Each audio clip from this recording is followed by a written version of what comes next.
Mesdemoiselles, messieurs, amis sportifs, eh bien, merci d'être au rendez-vous de votre émission spéciale CAN News. Bien sûr, nous vous donnons les informations au quotidien concernant cette formidable CAN 2019 qui nous apporte tant de joie et surtout cette allégresse pour tous les Algériens et aussi cette équipe nationale qui est suivie par le monde entier. Alors, pour ce numéro, eh bien, nous avons choisi deux personnes qui sont proches du monde du football et bien sûr qui vont donner leur avis de cette ambiance qui règne non seulement avant la grande finale qui sera vendredi, mais aussi la petite finale qui se jouera mercredi entre la Tunisie et bien sûr la Tunisie et... La Tunisie. Le Nigeria. Voilà, le Nigeria que nous avons battu avec beaucoup de peine. Allez, c'était juste pour réveiller mes deux invités. Ahmed Laaribi, merci d'être avec nous. Vous êtes notre consultant sur Canal Algérie. Merci à vous d'abord, Smaïn. Bonsoir, chers amis téléspectateurs. Et puis, comme d'habitude, toujours au rendez-vous. Oui, rendez-vous disponible et très heureux de vous accompagner. Alors, à vos côtés, eh bien, il y a notre ami, ancien arbitre international, et puis qui nous fait le plaisir de venir. C'est vrai qu'il n'a pas beaucoup de temps, mais on essaie quand même de le faire venir. Mohamed Béchari, merci d'être là. Merci, M. Belkaïdi. Merci pour cette invitation. Bonsoir, amis et téléspectateurs. Et ça me fait vraiment plaisir d'être à côté de mon grand frère. Comme vous avez dit, très bien, c'est mon grand frère, M. Laaribi. Oui, bien sûr. Surtout, vous vous connaissez bien. Vous êtes du même patte là. Allez, merci. Et puis, voilà. Alors, pour entrer dans le vif du sujet, vous savez que, eh bien, la CAN suscite un engouement populaire sans précédent en Algérie, aussi à travers le monde. Et c'est pour ça que, eh bien, il va y avoir un pont aérien qui va relier Alger au Caire et avec bien sûr des avions qui vont transporter le maximum. Alors pourquoi je dis le maximum? Parce que jusqu'à maintenant on ne sait pas combien de places sont réservées. Mais à peu près ça va tourner autour de 5000 supporters et bien sûr la vente des billets, des guichets simples ne peuvent pas contenir tout le monde et c'est pour ça bien que le Touring Club et Air Algérie ont choisi de mettre le 5 juillet, l'OPOF du 5 juillet à la disposition des supporters pour aller, mais c'est très difficile, pour aller prendre le ticket. Allez, sujet sur la vente des billets au 5 juillet. Ce n'est pas une surprise. Comme attendu, ils étaient des milliers de supporters et de supportrices à se présenter tôt le matin au complexe Mohamed Boudiaf pour partir en Égypte et assister à la finale de la Coupe d'Afrique et encourager les Verts.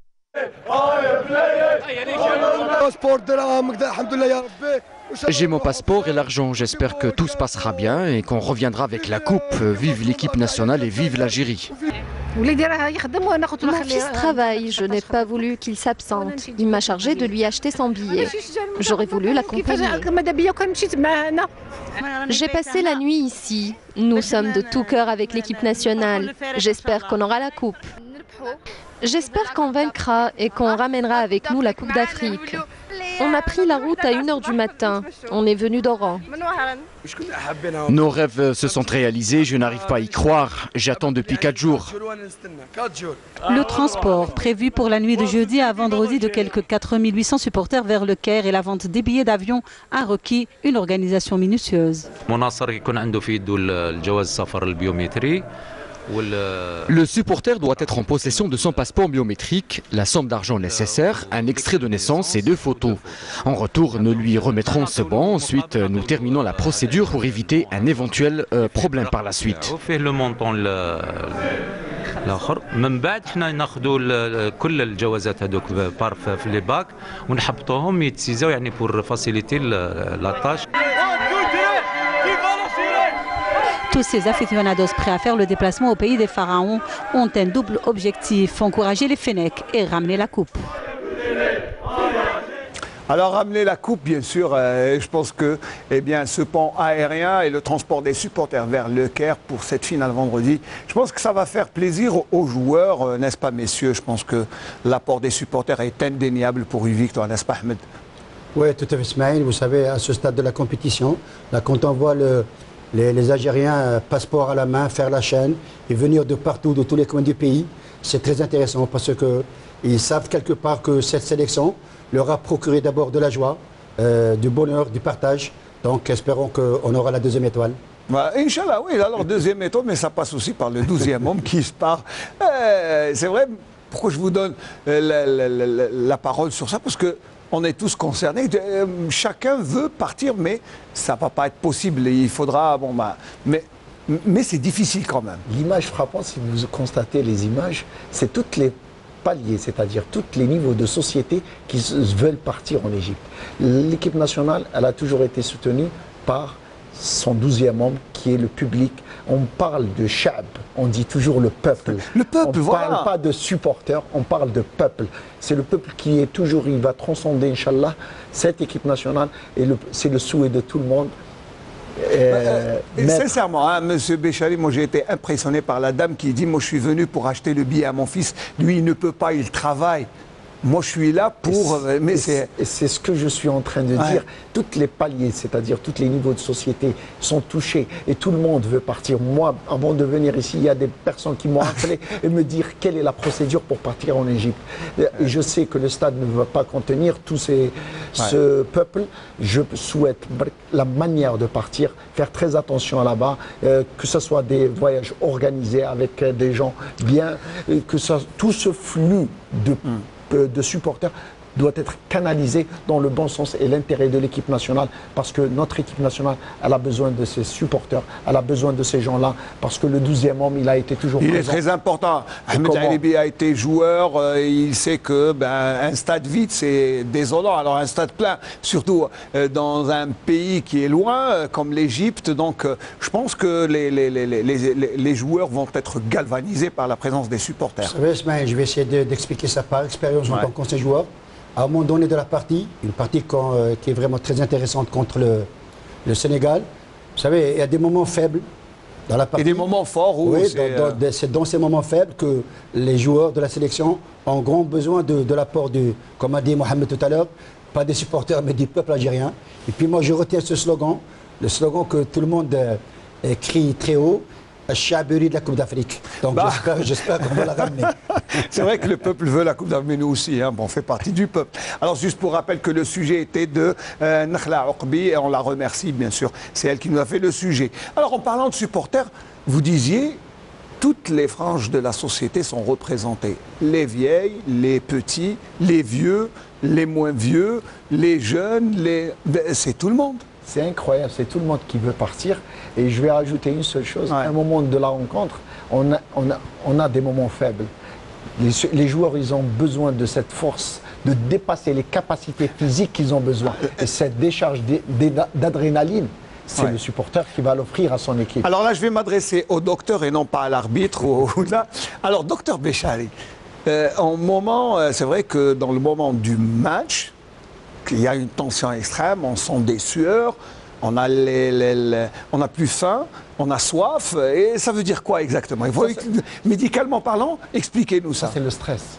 C'est le stress qui donne tous ces phénomènes-là et cette perturbation physiologique qui donne cette envie. On n'a plus envie de manger, on a juste soif. De boire. Très bien, on a envie de boire, on a envie de crier, on a peur, on a cette joie si on marque, on a ce stress, on doute. C'est tous ces phénomènes-là physiologiques qui peuvent avoir une répercussion.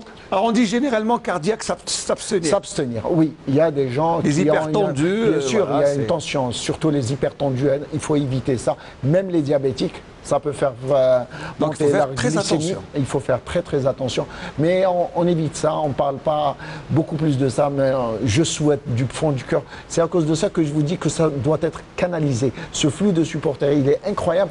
Il doit être organisé et suivi parce que là-bas en Égypte, il faut savoir qu'on n'est pas dans on est les ambassadeurs d'un pays, d'une nation qui est l'Algérie. Il faut savoir parler, savoir manger, savoir discuter, savoir...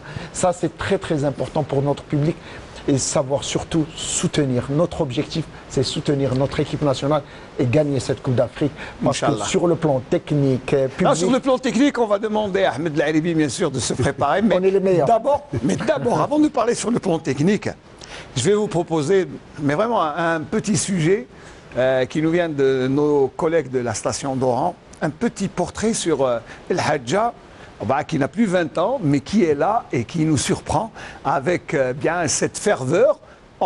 C'est vrai qu'elle n'a pas 20 ans sur l'état civil, mais le cœur, il a à peine 19 ans. Allez, regardons le Hadja d'Oran. Du haut de ses 90 ans, le Hadja Zahra est toujours fidèle à l'équipe nationale de football. Malgré son âge avancé, elle soutient encore les Verts et ne manque aucune occasion pour fêter leur victoire. Hier, et après leur qualification à la finale de la CAN 2019, Hadja Zahra est sortie aux côtés des autres supporters, enveloppés des couleurs de l'emblème national et tout aussi enthousiaste.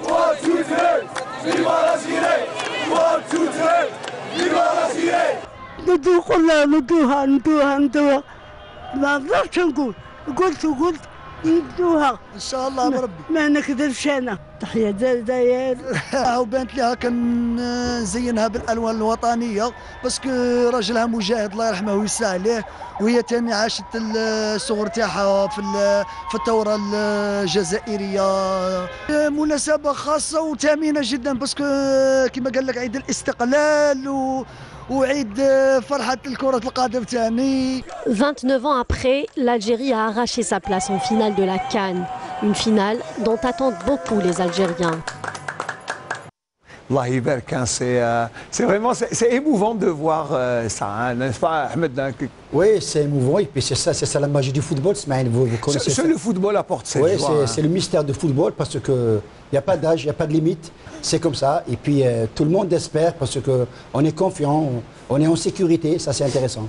Docteur, vous prescrivez football dans vos ordonnances pour les supporters, pour les malades? Football. Non, mais c'est vrai. Est-ce qu'on peut prescrire football? Non, on ne peut pas prescrire. Mais toutes les franges de la société algérienne, ils sont représentés. De plus, le football nous réunit.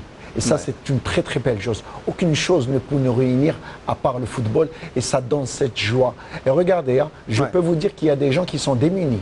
Ils sont en train de courir à droite et à gauche pour rassembler la somme et pour partir. Vous savez ce que les gens aiment leur pays.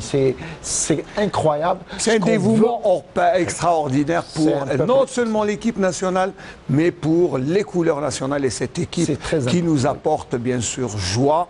Et alors avant d'entrer dans le volet technique, ou si vous voulez, parmi les joueurs de l'équipe nationale, eh bien il y en a une équipe à Constantine avec notre ami Saïd Belez, mais qui a suivi le dernier match, la demi-finale, en compagnie de la famille Ben Sebaini. Ils ont leur gosse, Rami, qui est le latéral gauche de l'équipe. Et voilà ce que ça donne à peu près, hein, avec sa petite sœur, son père et sa mère qui n'a pas voulu regarder le match. Allez, suivant le portrait de Saïd Belez. Si le cœur de tous les Algériens battait au rythme de la rencontre d'hier, opposant les Verts aux Super Eagles du Nigeria, imaginez l'émotion vécue par la famille d'un des joueurs qui évoluait sur le terrain. صراحة يعني والله قلبي راح يحبس صدقني سيرتو كي وضر البيت الأول هذاك نكون مركزة غير مع رامي نشوفو كيفاه يلعب كيفاه لو جو تاعو ايتو وبيان سور مع ثاني ليكيب مي بوكو بلوس مع رامي. Si le père et la petite sœur du défenseur latéral gauche Rami Ben Sebaini ne quittent pas l'écran des yeux, la mission semble impossible pour la maman, qui ne préfère pas regarder. L'émotion est trop grande quand elle voit son enfant se battre sur le terrain. Enfant de Constantine, Rami Ben Sebaini respire le foot dans sa famille. Il est le digne petit-fils de l'ancien gardien du Mouloudia et du Chabab de Constantine, le célèbre Hanchi Salah. Après une première mi-temps menée par les guerriers du désert, place aux confidences. Il est courageux. يعني ما كيروح برا كيتغرب عنده الاراده هذيك عنده حب يوصل وبربي ان شاء الله وصل. هو بعد ولد الجزائر ولد قسنطينه يعني هو بعد يحب البلاد يموت على البلاد يموت ديما ضرب تاع الجزائر معاه ديما. اهم نصيحه وجهتها له في الحياه. انا نقول له ديما تحط رجليك في الارض خلاص مهما وين راك واصل ما زلت ما وصلتش ما زال العمل كبير. هذه هي اللي تاثر فيا بزاف. وعلاش تاثر فيك الصوره بالضبط هذه واش الخصوصيه اللي تخلي الصوره هذه تاثر فيك؟ باسكو سيتي لو سول اللي كان معايا ديما في لاكراش هو اللي يساندني هو اللي يوقف معايا ايتو ما يخلينيش وحدي. رامي ذهب الى بارودو في عمر 12 سنه يعني تحدي من الوالدين ومن الجد حنشي ذلك الشبل من ذلك الاسد. Rami Ben Sebaini.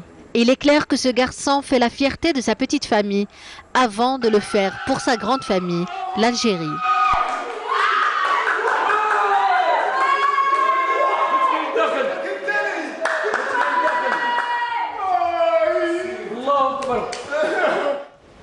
C'est quand même, hein, on a vu la joie d'abord et la fierté d'une famille enfin, d'un père et d'une sœur. Oui, tout à fait, Smaïn. Moi, j'ai vécu ça lorsque j'étais joueur. C'est très émouvant d'être suivi d'abord par sa propre famille, parce que ça dépasse certaines limites, si vous voulez, mentales. Et puis, ce que vient de faire Ben Sebaini jusqu'à présent, c'est une fierté d'abord pour sa famille. Puis c'est un gars qui a quitté sa famille à l'âge de 12 ans pour aller rejoindre le Paradou. Il était, juste pour rappel, hein, il était dans l'école Benjamin du CSC, il jouait déjà en minime. Après, bon, bah, je crois qu'il a fait une année en minime, après il est parti au Paradou. Oui, ce que je voudrais tout simplement, Ismaël, si vous permettez, c'est que quitter sa propre famille à l'âge de 12 ans, c'est pas l'âge de quitter sa famille.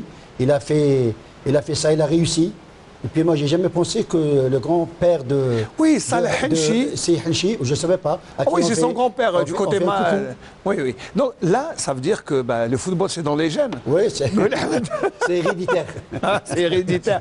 Non, mais c'est vrai, il a de qui tenir. En plus, c'est pas seulement son grand-père. Bon, Saleh Henchi, c'est vrai, c'était un grand gardien. Il a gardé même les bois de l'équipe nationale durant les années 70.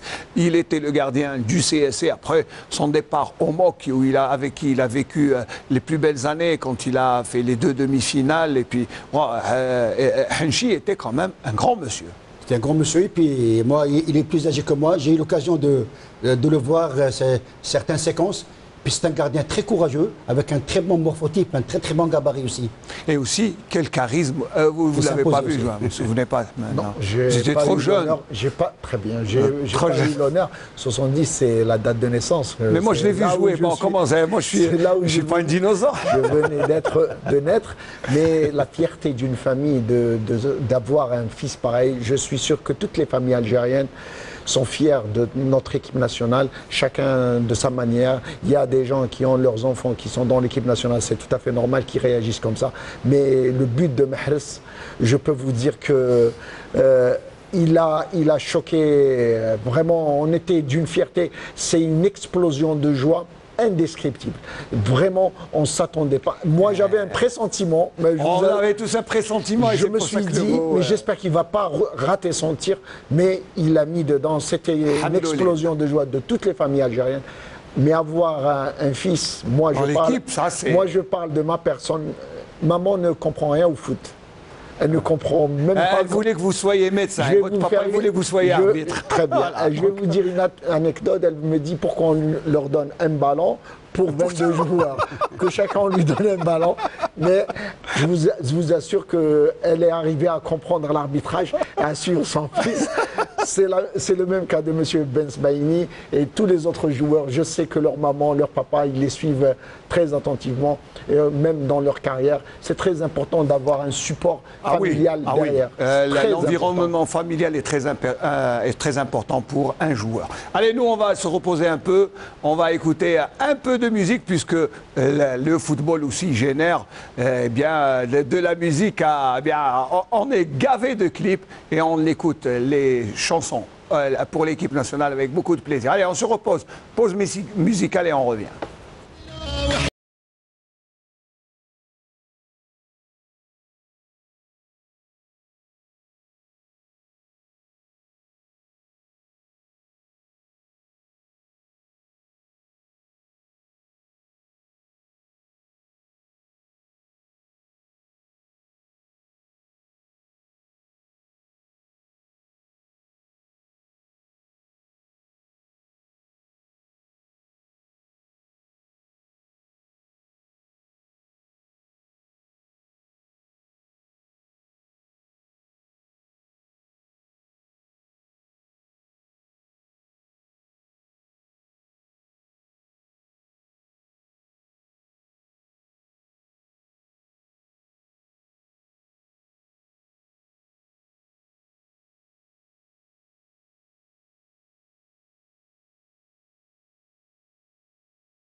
Voilà, cette spéciale CAN News arrive à la fin. Merci de nous avoir suivis. Merci au docteur Béchari d'avoir été notre invité, tout comme notre consultant Ahmed Laribi. Eh bien, on se donne rendez-vous, bien sûr, dans les prochaines CAN News. Et n'oubliez pas que vendredi, eh bien, il y aura une journée spéciale consacrée à la finale de la Coupe d'Afrique des Nations.